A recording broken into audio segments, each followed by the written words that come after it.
नमस्कार दोस्तों, मैं हूं आपके साथ हर्ष भारद्वाज। योगी ने केशव प्रसाद मौर्य की काट निकाल ली है।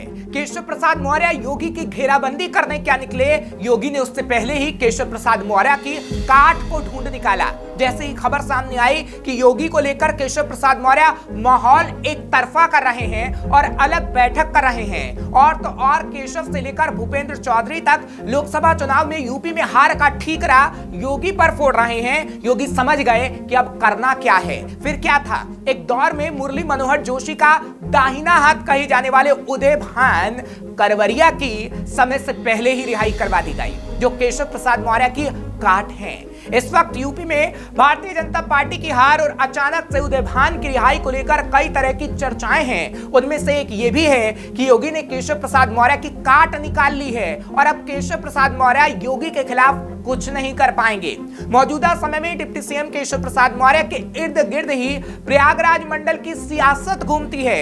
केशव प्रसाद मौर्य और उदय भान करवरिया के बीच कोई अदावत नहीं, लेकिन उदय भान करवरिया का जेल से बाहर आने का मतलब केशव प्रसाद मौर्य के सामने एक लकीर को खींच देने जैसा है। उदय भान के जरिए योगी ने केशव प्रसाद मौर्य की घर में ही घेराबंदी कर डाली है। 1996 में हुई विधायक जवाहर पंडित की हत्या के मामले में 5 साल पहले ही उदय भान करवरिया को उम्र कैद की सजा मिली थी। उदय भान ने करीब 9 साल जेल में बिताया ही था कि जेल में आचरण ठीक होने का दावा करते हुए सरकार ने उदय भान को आजाद करने का फैसला किया, जिस पर राज्यपाल ने मुहर लगा दी और फिर उदय भान जेल से रिहा हो गए। इस रिहाई से योगी को संजीवनी बूटी मिल गई है। साथ ही वर्चस्व की लड़ाई की शुरुआत भी अब हो चली है। बीजेपी की टिकट पर 12 विधानसभा सीट से 2 बार विधायक रहे उदय भान की गिनती प्रयागराज मंडल के सबसे बड़े ब्राह्मण चेहरे के रूप में होती है। उनके संगठन कौशल का लोहा बीजेपी के सीनियर नेता मुरली मनोहर जोशी भी मानते हैं। यही वजह है कि मुरली मनोहर जोशी अपने लोकसभा चुनाव की कमान भी उदय भान को सौंप देते थे। जेल जाने से पहले तक उदय भान ही प्रयागराज मंडल में बीजेपी के संगठन को संभालते थे, और अब ये कहा जा रहा है कि लोकसभा चुनाव में मिली हार, प्रयागराज मंडल में कमजोर होता संगठन और ब्राह्मण वोटरों के रूठने की वजह से योगी चिंता में हैं, और अब योगी की उम्मीद उदय भान करवरिया से है। उदय भान करवरिया ही वो नेता थे जो रेवती रमन सिंह के खिलाफ धनबल और बाहुबल के साथ सियासी नूरा कुश्ती करते थे। अब रेवती रमन सिंह के बेटे उज्जवल रमन सिंह प्रयागराज से सांसद बन गए हैं, तो योगी उदय भान के जरिए 2027 के गणित को दुरुस्त करना चाहते हैं। उदय भान भले ही जेल से आजाद हो गए हों, लेकिन वे चुनाव नहीं लड़ सकते। ऐसे में अब उनकी भूमिका संगठन में ही नजर आती है। योगी की कोशिश भी होगी कि उदय भान एक बार फिर संगठन में लौटें और पार्टी के जमीनी कार्यकर्ताओं को 2027 की लड़ाई के लिए तैयार कर लें। फिलहाल प्रयागराज मंडल का बीजेपी संगठन काफी कमजोर है, जिसकी तस्दीक चुनाव हारने वाले सभी नेताओं ने पार्टी हाईकमान तक से की है। वैसे तो उदय भान करवरिया पिछले कई दशक से प्रयागराज की राजनीति के मंझे हुए खिलाड़ी माने जाते हैं, लेकिन उनकी जड़ कौशांबी से भी जुड़ी है। कौशांबी में अभी भी उदय भान के करीबी का सिक्का चलता है और ब्राह्मण वोटरों पर पकड़ मजबूत है।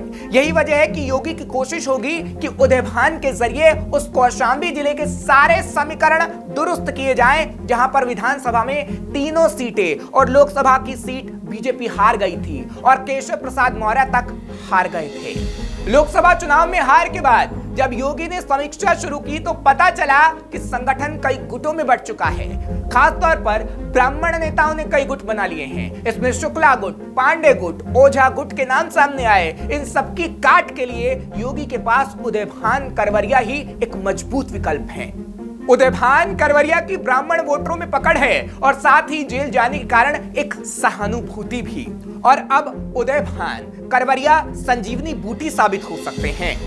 साल 1996 में समाजवादी पार्टी के विधायक रहे जवाहर यादव उर्फ जवाहर पंडित की हत्या कर दी गई थी। इस हत्याकांड का आरोप उदय भान पर लगा था।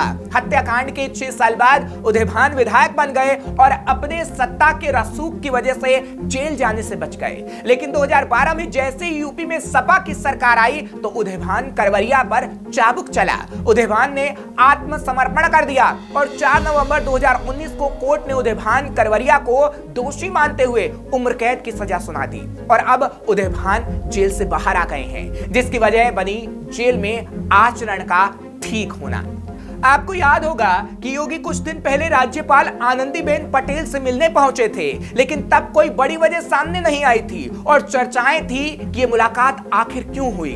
अब बात सामने आ रही है कि उदय भान को आजाद कराने के लिए राज्यपाल से मुलाकात की गई थी ताकि योगी केशव प्रसाद मौर्य की काट निकाल पाए और 2027 में अपनी जीत की कहानी एक बार फिर लिख पाए। फिलहाल आपको ये खबर कैसी लगी हमें कमेंट सेक्शन में जरूर लिखिएगा। तमाम खबरों के लिए आप देखते रहिए श्रेष्ठ भारत।